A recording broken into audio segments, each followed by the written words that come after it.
Palavra da Verdade, com Hernandes Dias Lopes. Abra sua Bíblia comigo, por favor. João 17. Tendo Jesus falado estas coisas, levantou os olhos ao céu e disse: Pai, é chegada a hora. Glorifica teu Filho, para que o Filho te glorifique a ti.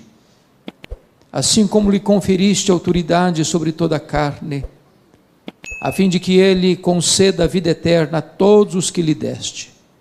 E a vida eterna é esta: que te conheçam a ti, o único Deus verdadeiro, e a Jesus Cristo a quem enviaste. Eu te glorifiquei na terra, consumando a obra que me confiaste para fazer. E agora glorifica-me, ó Pai, contigo mesmo, com a glória que eu tive junto de ti antes que houvesse mundo.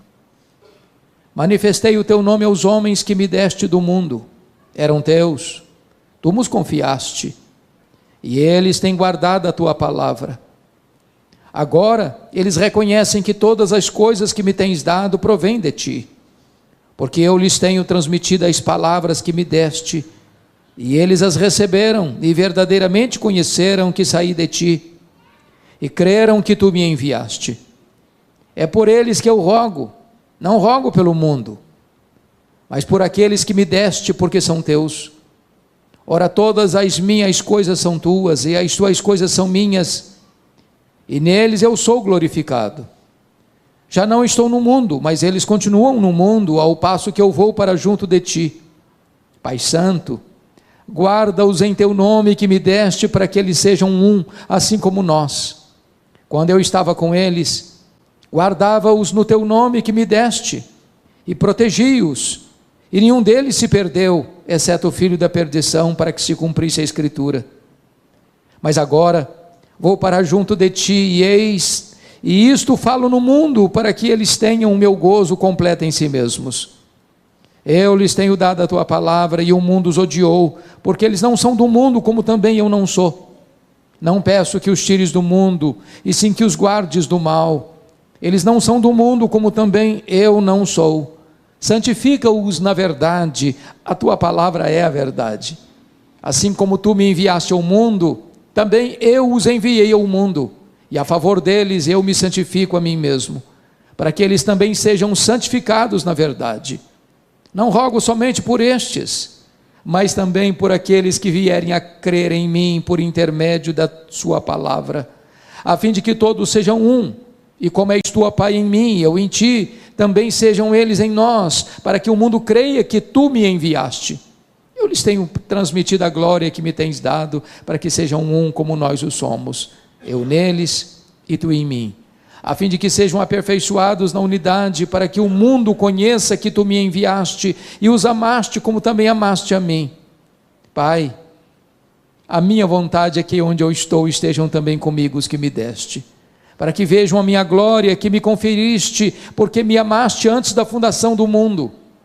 Pai justo, o mundo não te conheceu, eu porém te conheci, e também estes compreenderam que tu me enviaste. Eu lhes fiz conhecer o teu nome, e ainda o farei conhecer, a fim de que o amor com que me amaste esteja neles, e eu neles esteja. Amém. Irmãos amados, eu gostaria de conversar um pouco com vocês hoje sobre a oração mais importante da história. A Bíblia registra muitas orações importantes, orações dos patriarcas, orações dos profetas, orações dos apóstolos, mas esta aqui é a mais importante oração, porque esta é a oração do Deus Filho ao Deus Pai. Esta é a oração da segunda pessoa da Trindade para a primeira pessoa da Trindade. E talvez não há nada mais sublime na vida do que ouvir, do que compreender este momento sublime de Jesus Cristo conversando com o Pai, antes de partir para a cruz. A circunstância que Cristo fez esta oração está registrado com muita clareza. Se você ler o capítulo 16 de João, ele tinha acabado de falar para os seus discípulos sobre o Pai, e agora ele está falando para o Pai acerca dos seus discípulos. Na vida e no ministério de Jesus Cristo, pregação e oração sempre caminharam juntas. Aqueles que falam aos homens sobre Deus, devem falar para Deus sobre os homens. Aqueles que pregam aos homens, precisam também falar para Deus acerca desses mesmos homens, porque pregação e oração caminham sempre juntas. Se você percebeu, Jesus nesta oração divide-a em 3 aspectos bem distintos. Nos versos 1 a 5, ele ora por si mesmo. Nos versos 6 a 19, ele ora pelos seus discípulos imediatos, aqueles que estão com ele no cenáculo. Mas nos versos 20 a 26, ele ora por aqueles discípulos que ainda haveriam de crer nele, segundo as Escrituras. Portanto, ele ora por você e por mim. Nós estávamos contemplados nesta oração do Senhor Jesus Cristo. Se você notar o contexto imediato, Jesus já havia ali no cenáculo lavado os pés dos seus discípulos. Jesus já havia alertado Pedro de que ele o negaria naquela mesma noite. Jesus já havia desmascarado Judas Iscariotes. Jesus já havia falado para eles acerca do céu, da casa do Pai, da sua segunda vinda e da promessa do derramamento do Espírito Santo. Ali Jesus já havia instituído a ceia. Ali Jesus já estava mergulhando na sombra da cruz, quando ele faz esta oração ao Pai, esta oração intercessória.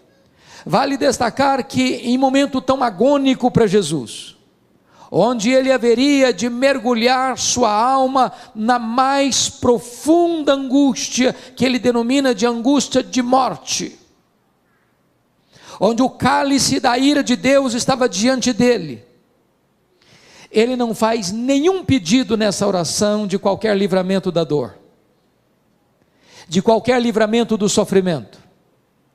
Ele não pede nenhuma benesse material, temporal.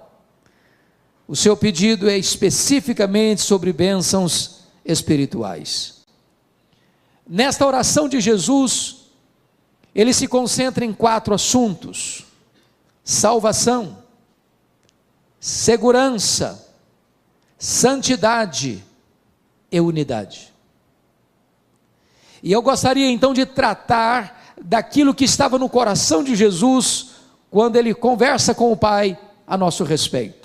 Primeiramente, vamos ver a primeira ênfase da oração, que é sobre salvação. E quando eu penso em salvação, e está nos versos 1 a 5, ele começa essa oração falando do instrumento da salvação, que é a cruz. Vejam vocês no verso 1, tendo Jesus falado dessas coisas, levantou os olhos ao céu e disse: Pai, é chegada a hora, glorifica teu Filho, para que o Filho te glorifique a ti. Todos vocês sabem que a vida de Jesus se desenvolveu dentro de uma agenda estabelecida na eternidade, definida no céu, e ele vem à terra para cumprir rigorosamente esse cronograma. Quando solicitaram dele um milagre em Caná da Galileia, ele disse: não é chegada a minha hora. Quando foram prendê-lo, não puderam, porque não era ainda chegada a hora. Esta hora na agenda de Jesus tinha o seu ápice, tinha o seu cumprimento pleno na cruz do Calvário. Essa era a grande hora. Esse era o grande cronômetro de Deus estabelecido lá na eternidade. A grande hora era a hora em que ele daria a sua vida pela sua igreja, a hora em que o seu sangue seria vertido naquela cruz, a hora em que a paz e a justiça se beijariam no topo daquele lenho maldito, naquele tosco monte. Então, ele está falando que esta hora havia chegado, porque na cruz o plano de Deus se cumpriu. Na cruz o projeto redentor de Deus se estabeleceu. Na cruz a vitória de Deus sobre o diabo ficou extremamente eloquente, porque foi lá que ele esmagou a cabeça da serpente. Mas se você perceber, Jesus está dizendo que a cruz haveria de ser o momento do Pai ser glorificado. Glorifica o teu Filho, para que o Filho te glorifique a ti. Entendamos isso, irmãos. Jesus glorificou o Pai de muitas formas. Pela sua obediência, pelos seus ensinos, pelos seus portentosos milagres. Mas em nenhum lugar, em nenhum palco, o Pai foi mais glorificado no Filho, do que quando o Filho estava vertendo o seu sangue naquela cruz. Aquela cruz foi o cenário mais eloquente do amor de Deus. Não há forma de Deus provar que Ele ama você com mais intensidade do que na cruz. Ele prova o seu próprio amor para conosco pelo fato de ter Cristo morrido por nós, sendo nós ainda pecadores. Não espere de Deus evidência maior de amor do que foi a cruz do Calvário. Ali o amor de Deus alcançou o zênite, as alturas mais excelsas. Mas também a cruz não foi apenas o palco do amor de Deus, a cruz foi o palco máximo da justiça de Deus.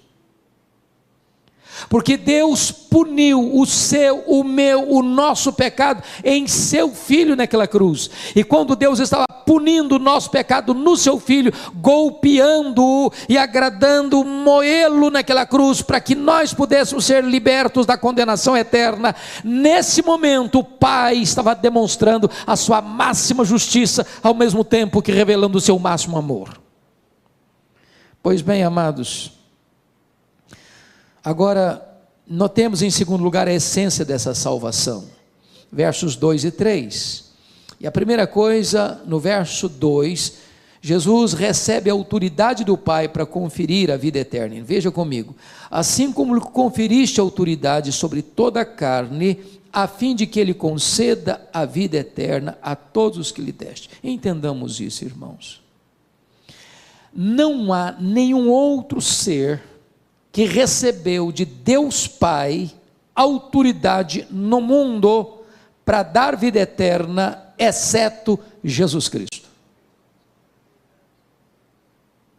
Nem os patriarcas, nem os profetas, nem os apóstolos, nem Maria, nem Pedro, nem Paulo, nem a igreja, nem qualquer denominação religiosa, nem qualquer concílio eclesiástico, nem qualquer encíclica papal, nem qualquer movimento humano tem capacidade, tem competência, tem autoridade para dar ao homem a vida eterna, a não ser Jesus Cristo.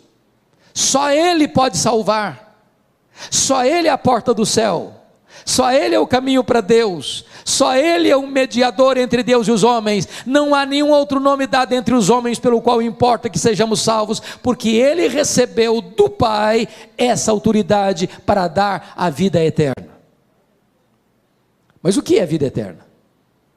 E a resposta está no versículo 3, confira comigo. E a vida eterna é esta: que te conheçam a ti, único Deus verdadeiro, e a Jesus Cristo a quem enviaste. Então vamos entender algo tão importante aqui. Algumas pessoas pensam que vida eterna, irmãos, é uma quantidade de tempo que não pode ter fim. E aí, quando algumas pessoas projetam isso, que vida eterna é apenas uma vida que nunca acaba, elas podem entrar até em desespero. Há poucos dias, um adolescente se aproximou de mim e disse assim: pastor, eu não quero ir para o céu não, eu tomei um susto. Disse, mas como assim? Me explica isso melhor. Ah, mas não quero mesmo. Falei, mas explica para mim, por favor. Porque a ideia de céu que eu tenho é que eu vou ficar sentada numa nuvem branca, tocando harpa, cantando. Eu não aguento essa vida inteira, não. Eu quero coisa nova para a minha vida. Tem muitas pessoas que pensam que o céu vai ser chato, monótono. E eu preciso dizer para você que vida eterna é um relacionamento pessoal e íntimo com Deus, onde você vai amá-lo, onde você vai fruí-lo, onde você vai glorificá-lo, onde você vai exaltá-lo, onde você vai servi-lo, e esse Deus é inesgotável em seu ser, e você vai conhecê-lo, e jamais haverá um tempo na eternidade onde você possa dizer, já conheço tudo, não tem mais nada para conhecer, agora eu preciso botar minha vida no piloto automático. Jamais isso vai acontecer. O céu é dinâmico. Então eu quero dizer uma coisa a você hoje, sabe o que você vai fazer no céu depois que você tiver 1 milhão de anos lá? Você vai conhecer a Deus. Sabe o que você vai continuar fazendo depois que você tiver 1 bilhão de anos lá no céu? Você vai continuar conhecendo a Deus. Esse conhecimento é a própria essência da vida eterna. Essa intimidade com Deus é a própria beleza, encanto e realidade da própria vida eterna. Então, notem comigo, em terceiro lugar, a consumação dessa salvação no versículo de número 4. Ele diz assim: eu te glorifiquei na terra, consumando a obra que me confiaste para fazer. Preste atenção na palavra consumando, porque esta foi a 6ª e penúltima palavra do Senhor Jesus Cristo na cruz do Calvário, quando ele dá um brado, e diz, está consumado, e essa palavra na língua grega é a palavra tetelestai, está pago, está consumado, está concluído, não tem mais nada por fazer. E essa palavra grega tetelestai, que é a mesma palavra consumado no grego, ela tem 3 significados. Primeiro, essa palavra era usada naquela época, quando um filho recebia uma incumbência de seu pai para fazer algum trabalho específico, e terminado esse trabalho, o filho chegava para o pai e dizia assim: papai, tetelestai, papai, eu concluí a obra que tu me confiaste para fazer. Quando Jesus está morrendo na cruz, ele está dizendo: papai, eu terminei a obra que tu me confiaste para fazer, morrer por amor daqueles que tu me deste, está concluída essa obra. Mas essa palavra tetelestai era usada num segundo sentido, quando alguém ia pagar uma promissória num banco, quitando aquela dívida, ao pagar e saldar completamente a dívida, recebia então a promissória com um carimbo, tetelestai, está pago, está quites, não se deve mais nada. Eu quero dizer para você que crê no Senhor Jesus Cristo, que se você realmente crê nele, então a sua dívida foi quitada na cruz do Calvário. Então você está quites com a lei de Deus, então você está quites com a justiça de Deus, então já nenhuma condenação pesa mais sobre a sua vida, tetelestai. Mas essa palavra tetelestai tinha um terceiro significado no grego. Essa palavra era usada quando você comprava um bem imóvel, uma casa, uma propriedade, e ao receber a escritura registrada, porque você já saldou todos os compromissos financeiros, essa escritura recebia um carimbo, tetelestai, agora é seu de direito e de posse. Eu quero dizer para você que quando você creu no Senhor Jesus Cristo, é como se Deus estivesse dando para você uma escritura do céu, registrada, dizendo, pertence a você, de direito e de posse, toma posse da vida eterna. A obra de Cristo foi concluída na cruz, e é isso que Jesus Cristo está dizendo para nós no versículo 4. Mas notem comigo o versículo 5, que trata da recompensa da salvação. E agora glorifica-me, ó Pai, contigo mesmo, com a glória que eu tive junto de ti, antes que houvesse o mundo. Prestem atenção, irmãos. A Bíblia não detalha como é que era esta glória que o Filho tinha com o Pai antes que o mundo fosse criado. Agora imagine que Deus criou todas as coisas e o centro do céu é Jesus. Os anjos adoram a Jesus. Eles servem a Jesus. Tudo aquilo que jamais olho viu, ouvido ouviu, todas as riquezas e belezas inefáveis, indescritíveis, toda a bem-aventurança, toda a glória do céu, que Ele deixou para vir aqui se encarnar, pisar o nosso chão, vestir a nossa pele, beber a nossa água, comer o nosso pão, chorar a nossa lágrima, sentir a nossa dor e carregar sobre o seu corpo o nosso madeiro. Ele está tomando de volta. E agora diz: Pai, glorifica-me com a glória que eu tive junto de Ti antes que houvesse mundo.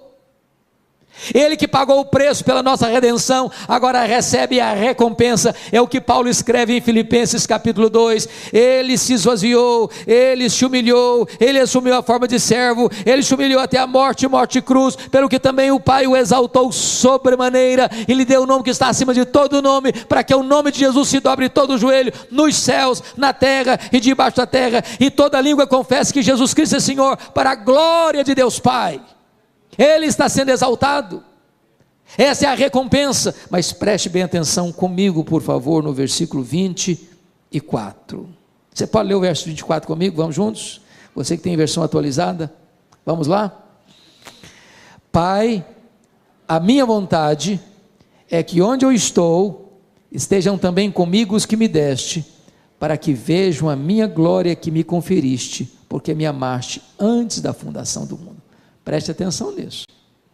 Você que vai para o céu, e se você creu em Jesus, você está embarcando para lá.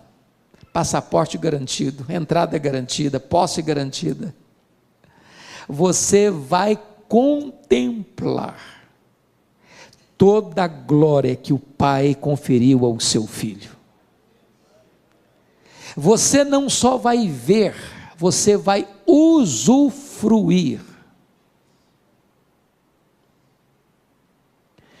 Nada que possa se referir neste mundo como belo e encantador pode ser comparado com aquilo que Deus preparou para você. E você vai ver isso, e você vai experimentar isso, e você vai usufruir isso para sempre e sempre e sempre. Esta é a salvação que Jesus está orando aqui por ela. Mas em segundo lugar, irmãos, essa oração trata de segurança, nos versos 6 a 14, porque você pode fazer uma pergunta: bom, ok, ele me salvou, mas quão segura é essa salvação? Será que eu posso ter certeza dessa salvação? Será que eu posso me apropriar dela? Irmãos amados, há muitos irmãos em Cristo, que embora salvos, por desconhecerem esta gloriosa verdade, vivem perturbadas, porque acham que elas podem perder essa salvação. E aí elas pensam: estou salvo de manhã, estou perdido de noite. Estou indo para o céu de manhã, meu pai, estou indo para o inferno de noite. Sou filho de Deus hoje, amanhã eu já não mais sou filho de Deus. E muitos crentes vivem nessa gangorra espiritual, nesses altos e baixos. Porque a grande pergunta que Jesus trata nesse texto é: será que você pode ter certeza, garantia, segurança dessa salvação? Vamos ver a resposta. Primeiro, a nossa segurança está fundamentada na eleição do Pai. Então confira comigo. Olha aí, por gentileza, versículo 2. A fim de que Ele conceda a vida eterna a todos os que lhe deste. Olha o verso 6. Manifestei o teu nome aos homens que me deste do mundo. Olha comigo o verso 9. Mas por aqueles que me deste, porque são teus. Olha o versículo 11. Pai Santo, guarda-os em teu nome que me deste. Olha o versículo de número 24, Pai, a minha vontade é que onde eu estou estejam também comigo os que me deste. Preste atenção nisso. Você que creu no Senhor Jesus Cristo é um presente do Deus Pai ao Deus Filho. Deus conheceu você, amou você e escolheu você mesmo antes da fundação do mundo. Ele escolheu você livremente. Não porque Ele previu que você ia crer em Jesus e então Ele escolheu você, não. Você creu no Senhor Jesus porque Ele escolheu você. Ele não escolheu você porque Ele previu que você ia ser santo, não. Ele escolheu você para você ser santo e irrepreensível. Ele não escolheu você porque Ele previu que você praticaria boas obras, não. Ele escolheu você para as boas obras. Ele escolheu você não porque você tinha méritos, você nem existia ainda. Então a escolha divina é a garantia de que eu estou salvo, porque esse decreto foi feito antes que o mundo fosse criado, antes dos tempos eternos. O Senhor Jesus Cristo deixou isso claro, lá em João 6, 37 a 40. Ninguém pode vir a mim se o Pai não o trouxer. Todo aquele que meu Pai me dá, esse virá a mim. E o que vem a mim, de maneira nenhuma eu o lançarei fora. Paulo diz: aos que Deus predestinou, a esses Deus também chamou. Aos que Deus chamou, a esses Deus também justificou. E aos que Deus justificou, a esses Deus também glorificou. Então entenda uma coisa, amado: não fomos nós que escolhemos a Deus, foi Ele que nos escolheu. Não fomos nós quem passamos a amar a Deus primeiro, Ele nos amou primeiro. O nosso amor por Deus é o refluxo do fluxo do amor de Deus por nós.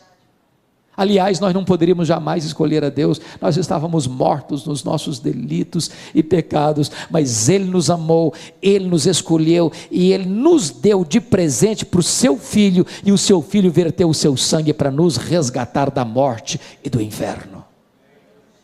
Você pode ter segurança. Segundo lugar, como é que você pode ter certeza dessa salvação?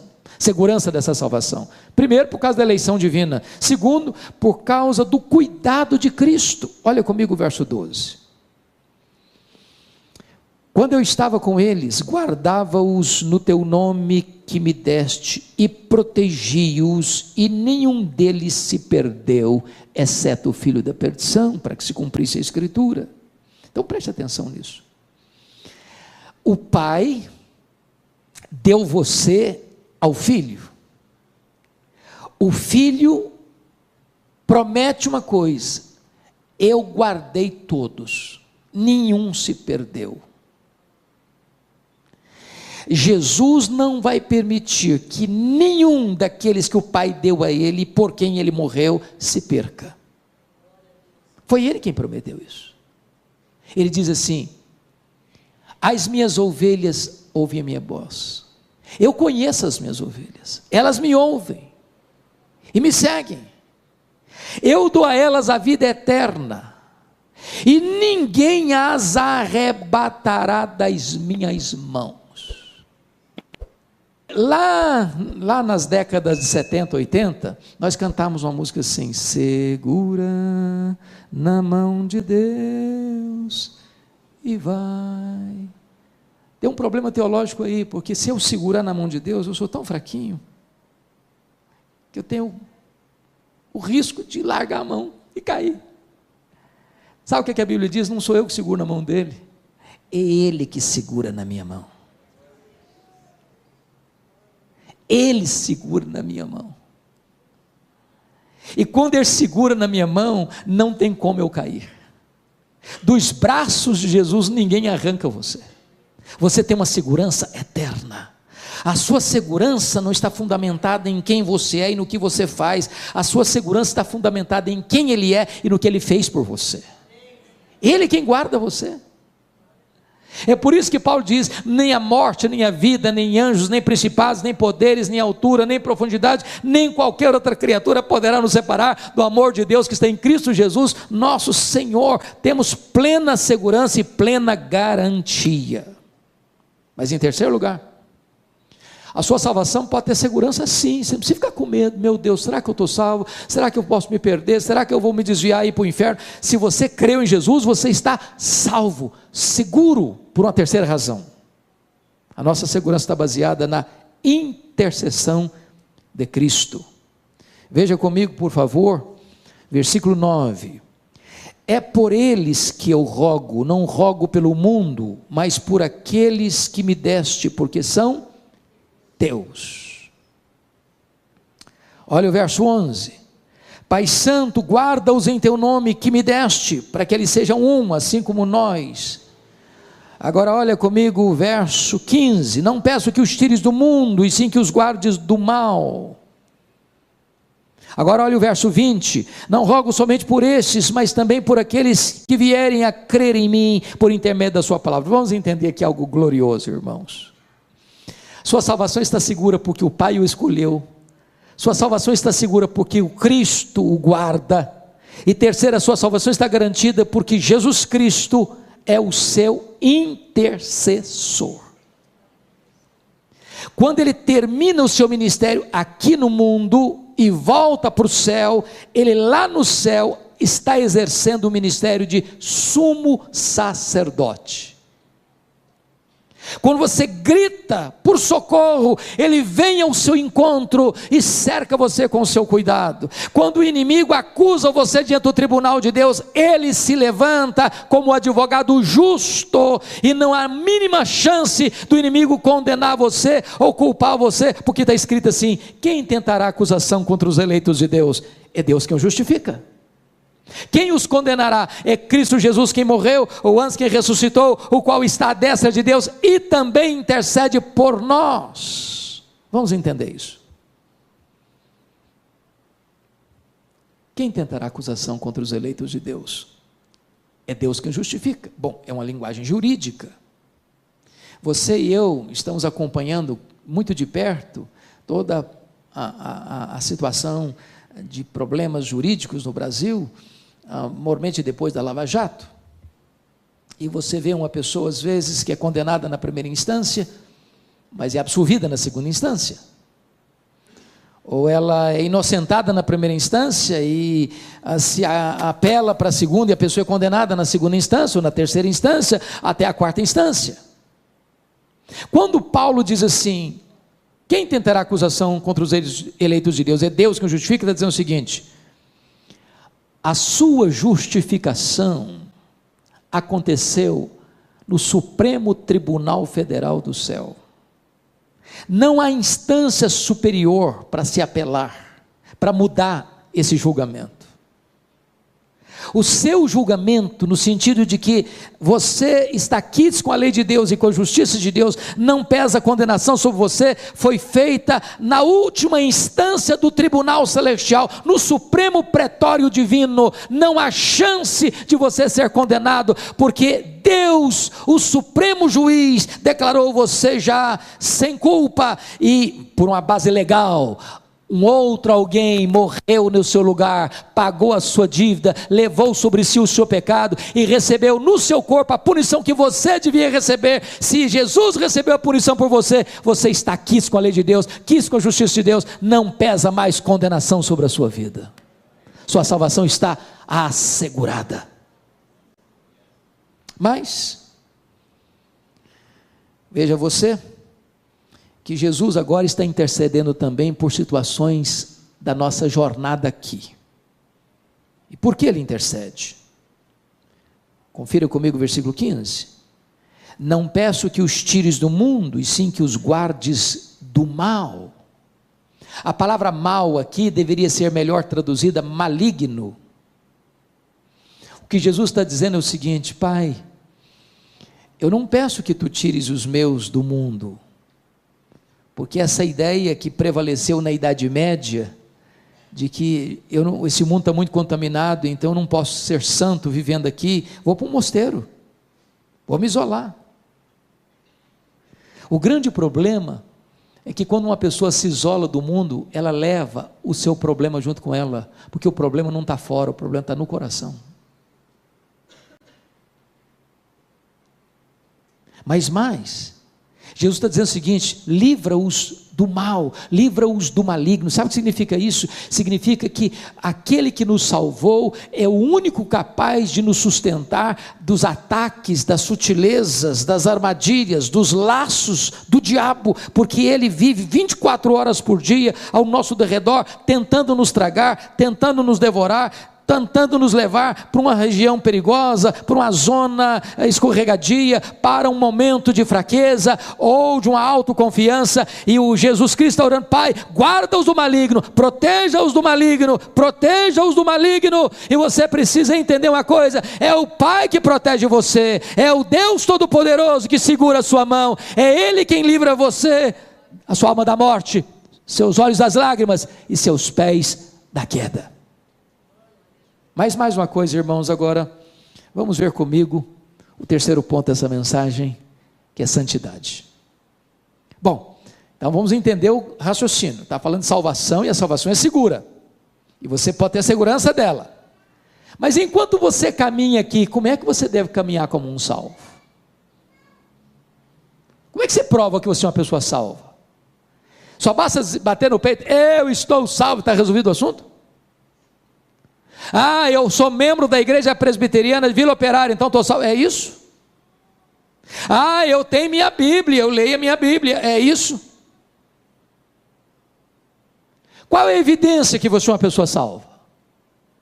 Que provas você pode dar que você é uma pessoa salva? Então vamos ver isso, irmãos. Vamos ver isso. Entendamos uma coisa: a nossa entrada no céu é exclusivamente pela graça e não pelas obras. Mas o céu em si mesmo não seria céu para nós sem um caráter santo. Prestem bem atenção no que vou lhes dizer. Uma pessoa que não ama a santidade não vai ter clima no céu. Vai ser um peixe fora d'água lá. Há muitas pessoas, irmãos, que pensam que a morte é um condão mágico que muda as pessoas. Morre o pior cidadão, todo mundo elogia o cara. Morreu, só elogio. Mas um ímpio que morre ímpio não ressuscita pio. Morreu pagão, não ressuscita um cristão. Morreu um perverso, não ressuscita um santo. Então, se você é uma pessoa salva, isso precisa ser demonstrado. E de que maneira? De que maneira nós somos santificados? Primeiro, nós somos santificados pela palavra. Vamos lá no versículo 17 comigo? 17 e 17, está escrito assim: santifica-os na verdade, a tua palavra é a verdade. Agora vamos entender, irmãos, algo sublime aqui. Você quer ser santo, irmão? Você tem que ler Bíblia. Eu não sei quanto a vocês, eu penso, estou convencido disso, que nós vivemos na geração mais empolgante da história. Eu sou animadíssimo com a nossa geração. Irmãos, nenhuma geração viu o que nós estamos vendo. Nós dobramos um milênio, nós dobramos um século, e nós somos a única geração da história da humanidade que tem conhecimento e experiência da comunicação sem fronteiras. Que coisa fantástica!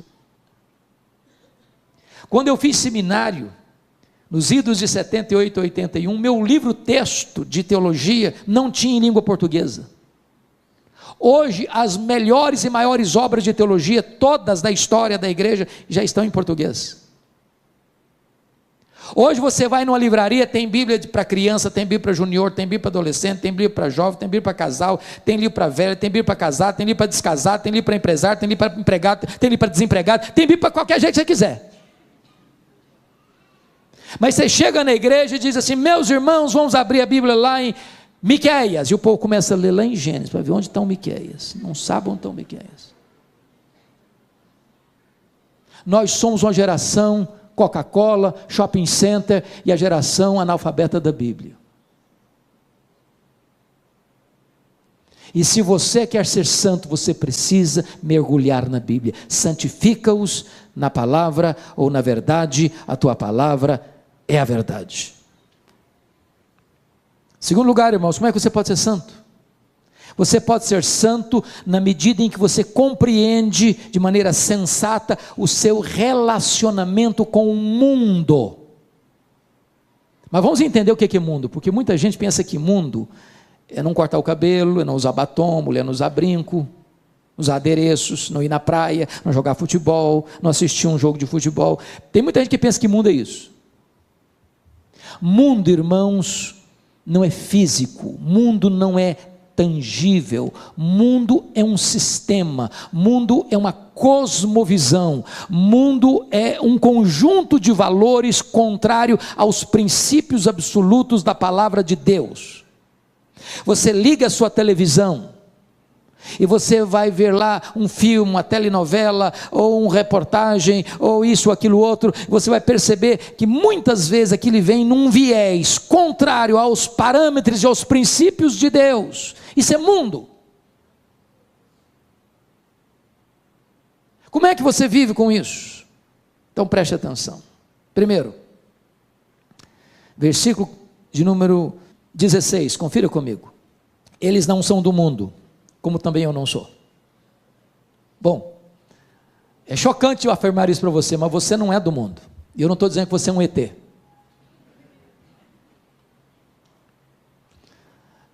Deixa eu brincar um pouco para descontrair. Eu fui criado na região rural, na minha infância e começo de adolescência. Quando eu falo rural de verdade, sem luz elétrica, com lamparina de querosene. Até os meus 14 anos, eu tinha muito medo de defunto, de gente morta, de gente viva, nenhum medo. Meu pai era um exímio contador de histórias, mas a maioria delas macabras. Defunto que levantou do caixão, e vocês não imaginam o desespero que era fazer uma viagem sozinho de noite. Virava uma folha de bananeira, você achava que era um defunto que estava vivendo no caixão. Era um troço horrível. Eu morava do lado de um cemitério, minha família mora até hoje. Agora imagine comigo, eu saindo sozinho de casa, ao retornar ter que passar em frente ao cemitério, era um desespero.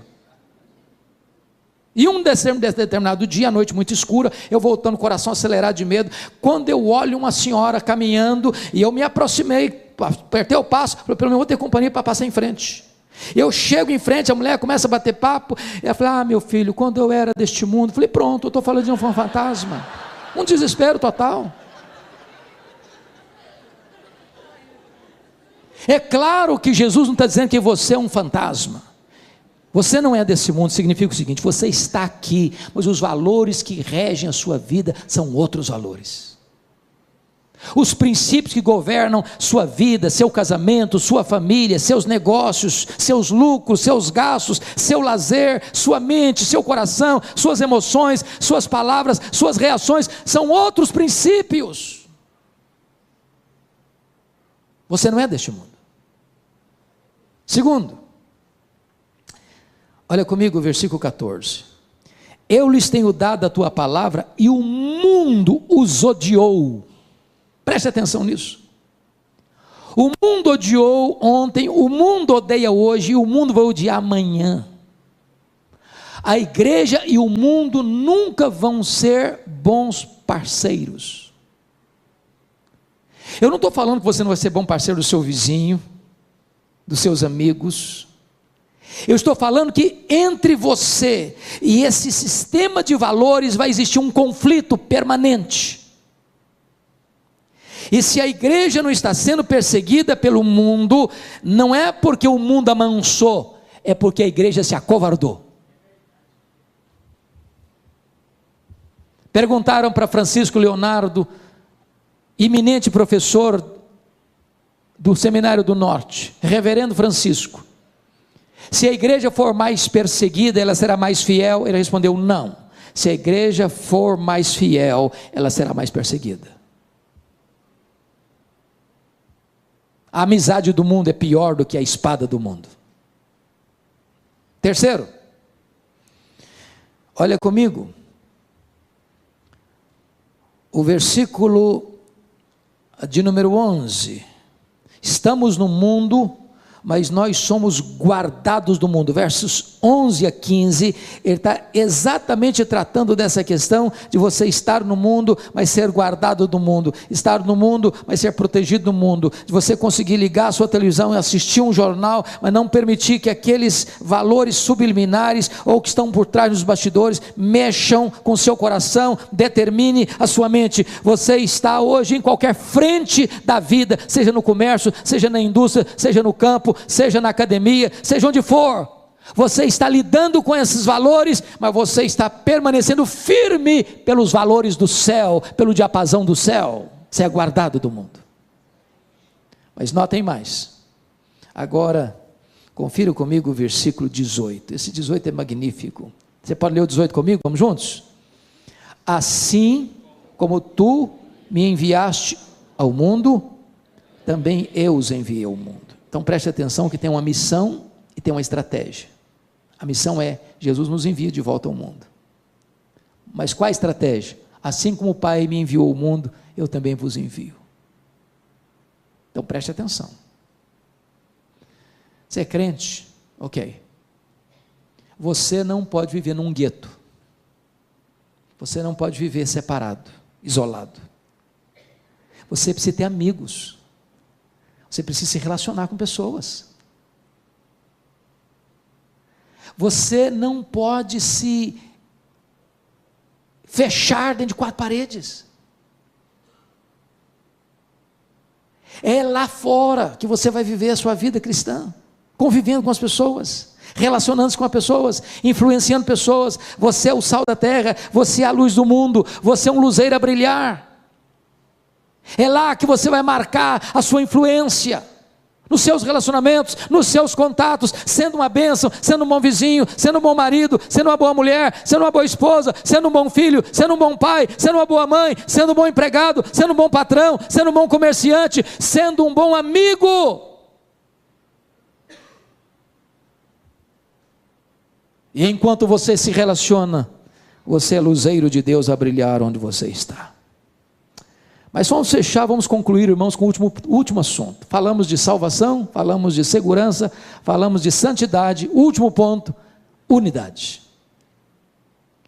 A pergunta agora é, bom, se Deus nos salvou, e se nós temos segurança dessa salvação, e se nós devemos viver em santidade, como é que eu me relaciono com os outros irmãos que são crentes como eu? Então vamos olhar isso. Unidade.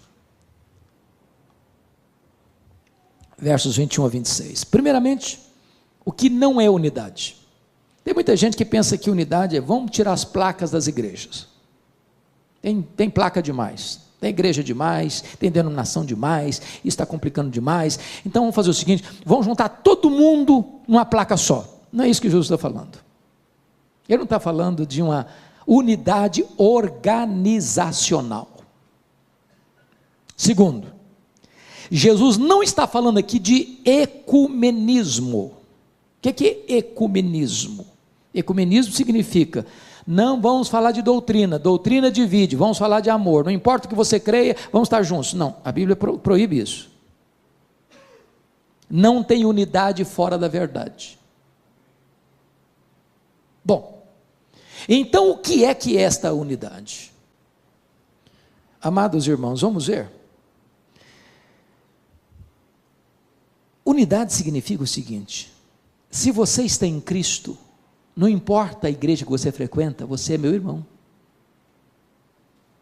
Agora convenhamos, é muito triste, quando hoje ainda se percebe muitos segmentos religiosos, batendo cabeça, brigando uns com os outros, ferindo uns aos outros, numa briga doméstica,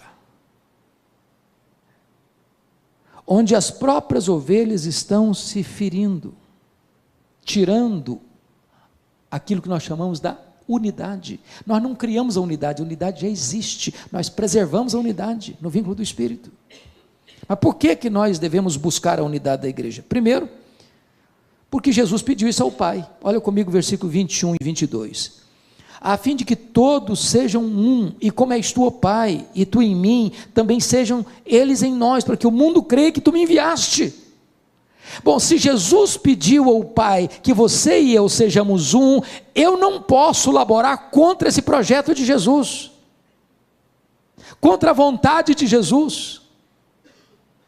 É hora da igreja parar de brigar uns com os outros, por diferenças secundárias, e entender que o que nos une é o sangue do Cordeiro. Só existe uma igreja, irmãos, só existe uma noiva, só existe um rebanho, só existe um corpo de Cristo. E essa igreja não é a presbiteriana, não é a batista, não é a metodista, não é a wesleyana, não é a assembleiana, não é a católica, não é nenhuma denominação. Certa feita, John Wesley, o grande avivalista do século XVIII, teve um sonho, e ele sonhou que ele foi ao inferno. E aí ele perguntou assim: tem metodista aí no inferno? Responder: está cheio. E presbiteriano tem? Falei: tem muito. Tem católico? Tem demais. Ele ficou escandalizado. Aí no sonho dele foi para o céu, perguntou lá assim: tem metodista aí no céu? Tem não. E presbiteriano? Tem também não. Tem católico? Também tem não. Falou: mas quem tem aí então? Apenas aqueles que foram lavados no sangue do Cordeiro. Esta é a igreja, irmãos. Nós estamos separados em placas, e não estou dizendo que nós vamos jogar as placas fora. Nós amamos a nossa igreja, nós amamos a nossa denominação, e nós defendemos a nossa denominação, cada um de nós aqui, mas o que nos une é o sangue do Cordeiro. Se estamos em Cristo, somos um.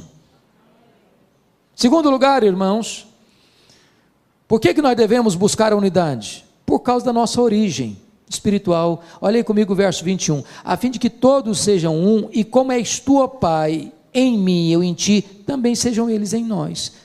Agora preste atenção, se eu sou filho do Pai, se eu fui remido pelo Filho, e o Pai e o Filho são um, e o Filho pede ao Pai para que nós também sejamos um, então por causa da nossa origem espiritual, eu não posso laborar contra o meu irmão, brigando com o meu irmão, machucando o meu irmão, falando mal do meu irmão, dividindo-me do meu irmão. Eu sou um com ele,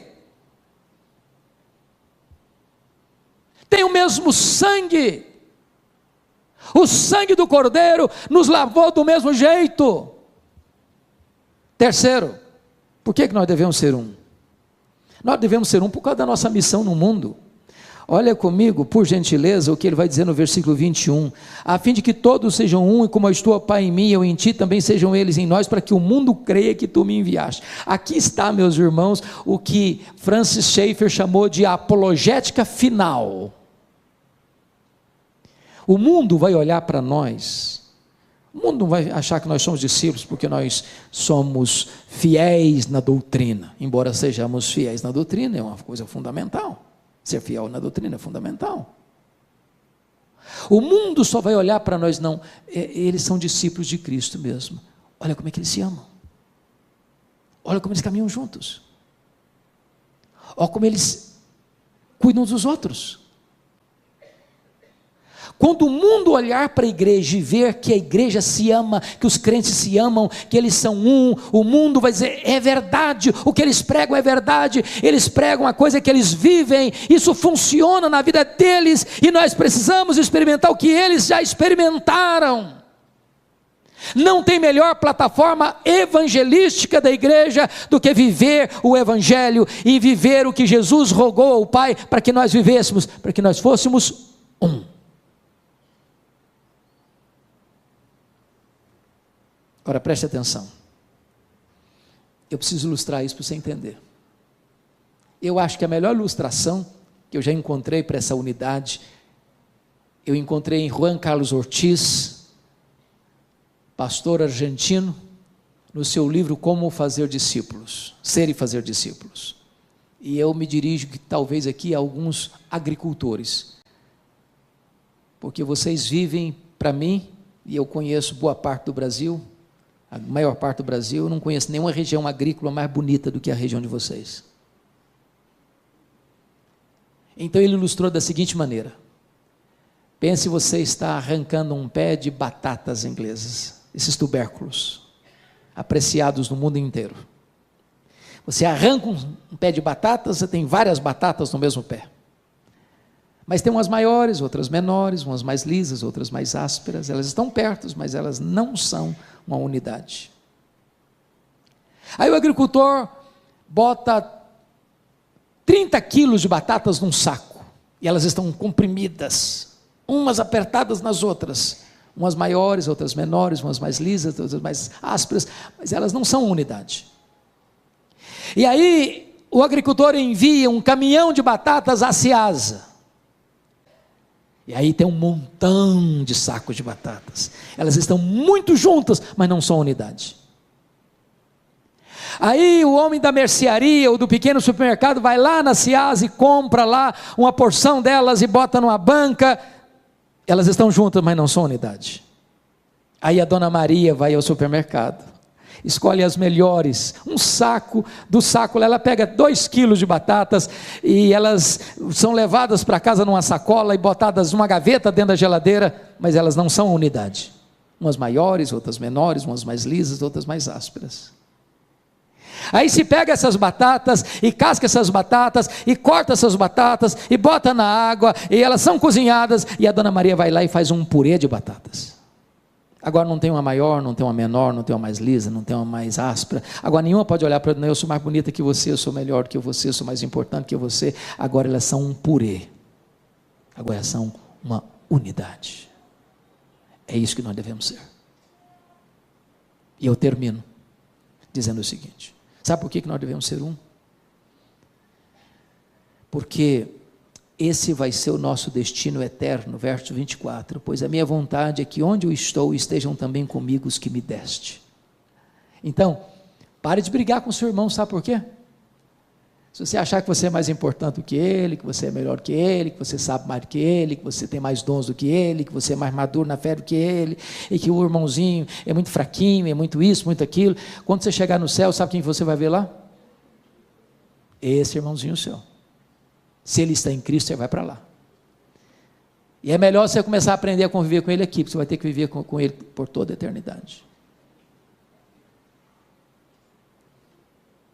Eu espero em Deus que a oração do Deus Filho ao Deus Pai encoraje a cada um aqui nesta noite a entendermos que a nossa salvação foi realizada por Ele na cruz, que essa salvação é garantida pelo próprio Deus, você não precisa ter medo, e que se você é uma pessoa salva, você evidencia